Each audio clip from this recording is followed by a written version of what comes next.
Praise be Jesus Christ and Mary Immaculate. Welcome to this homily for this fifth Sunday in Ordinary Time. We're going to read from the Gospel of Matthew, chapter 5, verses 13 to 16. After proclaiming the Beatitudes, Jesus turns to his disciples to speak to them words that are both demanding and filled with hope. Jesus says to them, "You are the salt of the earth." And second, "You are the light of the world." And my friends, these are not compliments, and he's not describing them. These are vocations. These are a calling. And to understand them, we need to hear them as the first listeners of Jesus did. In the world of Jesus, salt was precious. Salt was valuable. It was so valuable that soldiers were actually sometimes paid in salt and with salt. This is actually salt, and this is actually where we get the meaning of the word salary. Salary, it comes from what you got paid in salt. Salt preserved food in a time without refrigeration. Because it preserved, it also became a powerful symbol. Salt meant permanence, fidelity, commitment. When people made a covenant or a contract, a pinch of salt could be sprinkled on top of it over the agreement to say, this is going to last. So when Jesus says, "You are the salt of the earth," he is saying this: your faithfulness to the Beatitudes makes God's new way of living present and real in today's world. But then comes the warning: if salt loses its taste.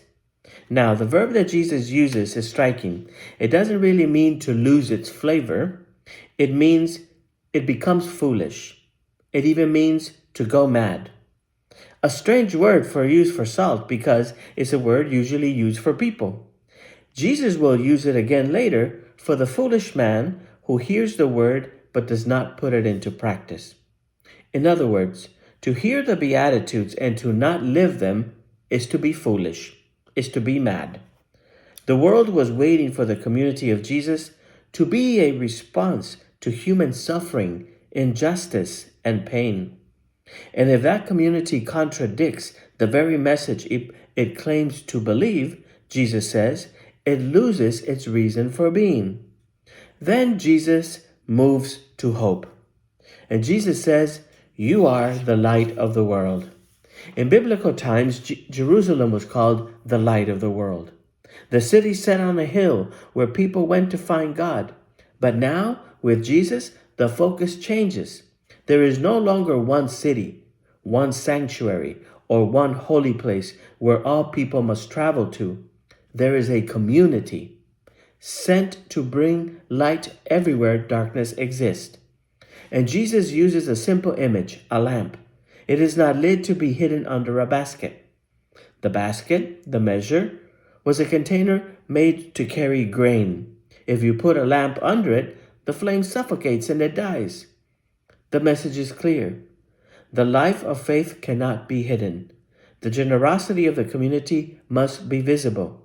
Life must be shared, not protected or hoarded. And then Jesus says something extraordinary. Let your light shine before others. It is no longer his light, it is their light. The light that comes from good works. The light that comes from good life by giving good life to others. Light that comes from generosity, mercy, faithfulness, lived out day by day. And finally, the purpose is made even more clear, so that they may see your good works and give glory to the Father in heaven.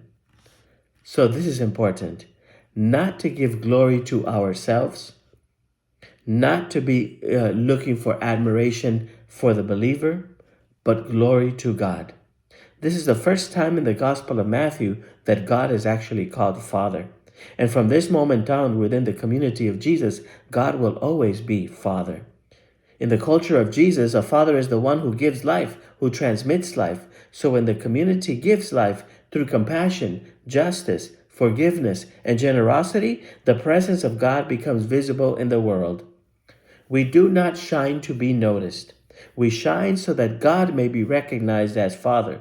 And when we live this way, The world does not just hear about God, it encounters God. God bless you.